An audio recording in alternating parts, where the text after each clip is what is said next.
Hello ನಮಸ್ತೆ, ಸಪ್ತಾಶ್ವ ಟಿವಿಗೆ ಸ್ವಾಗತ. ನಾನು ಶಂಭಿ ಶೆಟ್ಟಿ. ಇಂಡಿಯನ್ ಪ್ರೀಮಿಯರ್ ಲೀಗ್ ಅಂದ್ರೆ IPL ಸೀಸನ್ 19 ಆರಂಭಕ್ಕೂ ಮುನ್ನವೇ ರಾಯಲ್ ಚಾಲೆಂಜರ್ಸ್ ಬೆಂಗಳೂರು ತಂಡದಿಂದ ದೊಡ್ಡ ಅಪ್ಡೇಟ್ ಹೊರಬಿದ್ದಿದ್ದು ಅಭಿಮಾನಿಗಳಲ್ಲಿ ಚರ್ಚೆಗೆ ಕಾರಣವಾಗಿದೆ. ತಂಡದ ಪ್ರಮುಖ ವೇಗಿ ಯಶ್ ದಯಾಳ್ ಈ ಸೀಸನ್ ನಿಂದ ಹೊರಗಿಡಲ್ಪಟ್ಟಿದ್ದಾರೆ ಎಂಬ ಸುದ್ದಿ ಅಧಿಕೃತವಾಗಿ ಬಹಿರಂಗವಾಗಿದೆ. ಯಶ್ ದಯಾಳ್ ವಿರುದ್ಧ ಗಂಭೀರ ಆರೋಪ, RCB ಕಠಿಣ ನಿರ್ಧಾರ. ಯಶ್ ದಯಾಳ್ ವಿರುದ್ಧ ದಾಖಲಾಗಿರುವ ಗಂಭೀರ ಪ್ರಕರಣಗಳ ಹಿನ್ನೆಲೆಯಲ್ಲಿ RCB ಮ್ಯಾನೇಜ್ಮೆಂಟ್ ಕಠಿಣ ನಿರ್ಧಾರ ತೆಗೆದುಕೊಂಡಿದೆ. ಗಾಜಿಯಾಬಾದ್ ಹಾಗೂ ಜೈಪುರದಲ್ಲಿ ದಾಖಲಾಗಿರುವ ಪ್ರಕರಣಗಳು, ಅದರಲ್ಲೂ ಪೋಕ್ಸೋ ಅಡಿ ತನಿಖೆ ನಡೆಯುತ್ತಿರುವುದು ತಂಡದ ನಿರ್ಧಾರಕ್ಕೆ ಪ್ರಮುಖ ಕಾರಣವಾಗಿದೆ. ವಿಚಾರಣೆ ಇನ್ನೂ ಪೂರ್ಣಗೊಂಡಿಲ್ಲದ ಹಿನ್ನೆಲೆಯಲ್ಲಿ ತಂಡವು ಸೀಸನ್ 19ರಲ್ಲಿ ಅವರನ್ನ ದೂರವಿಟ್ಟಿದೆ. 1 ವರ್ಷದಿಂದ ಮೈದಾನದಿಂದ ದೂರ. 2025ರ ಜೂನ್ 3ರಂದು ಅಹಮದಾಬಾದ್ನ ನರೇಂದ್ರ ಮೋದಿ ಸ್ಟೇಡಿಯಂನಲ್ಲಿ ನಡೆದ IPL ಫೈನಲ್ ಪಂದ್ಯದ ಬಳಿಕ ಯಶ್ ದಯಾಳ್ ಒಂದು ಪಂದ್ಯವನ್ನ ಕೂಡ ಆಡಿಲ್ಲ. ಆರೋಪಗಳು ಹೊರಬಂದ ಬಳಿಕ ಉತ್ತರ ಪ್ರದೇಶ ಕ್ರಿಕೆಟ್ ಸಂಸ್ಥೆಯು ಅನಧಿಕೃತವಾಗಿ ಅವರನ್ನ ತಂಡದಿಂದ ಹೊರ ಇಟ್ಟಿತ್ತು. ದೇಶೀಯ ಟೂರ್ನಿಗಳಲ್ಲಿಯೂ ಅವಕಾಶ ಸಿಗದೇ ಇದ್ದ ಅವರು ಈಗ IPL ನಿಂದ ಹೊರಗುಳಿದಿದ್ದಾರೆ. RCB ಬೌಲಿಂಗ್ ವಿಭಾಗಕ್ಕೆ ದೊಡ್ಡ ಹೊಡೆತ.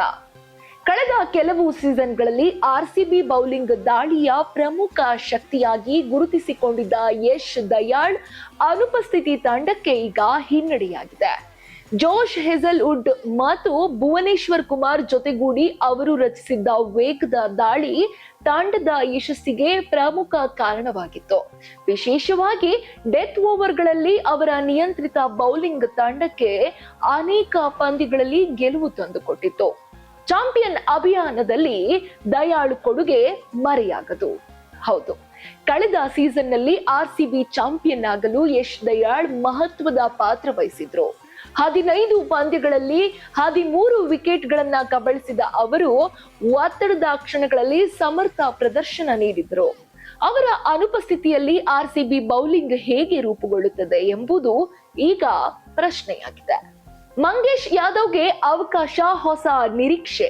ಹೌದು, ಯಶ್ ದಯಾಳ್ ಸ್ಥಾನಕ್ಕೆ ಯುವ ವೇಗಿ ಮಂಗೇಶ್ ಯಾದವ್ಗೆ ಅವಕಾಶ ನೀಡಲು RCB ಮುಂದಾಗಿದೆ.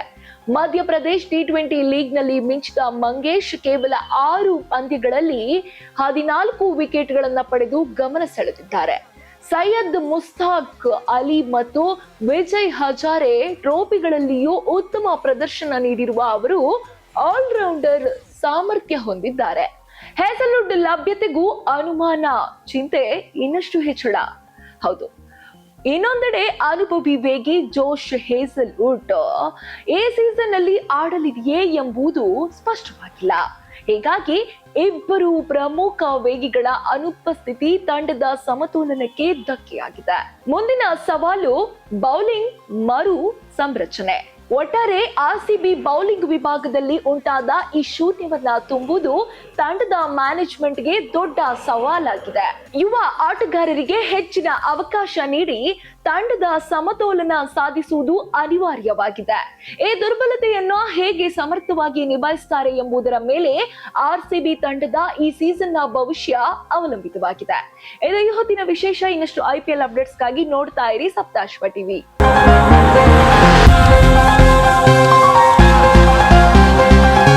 ಇನ್ನಷ್ಟು ಹೆಚ್ಚಿನ ಮಾಹಿತಿಗಾಗಿ Saptashwa TV Kannada YouTube channel ಅನ್ನು ಸಬ್ಸ್ಕ್ರೈಬ್ ಮಾಡಿಕೊಳ್ಳಿ.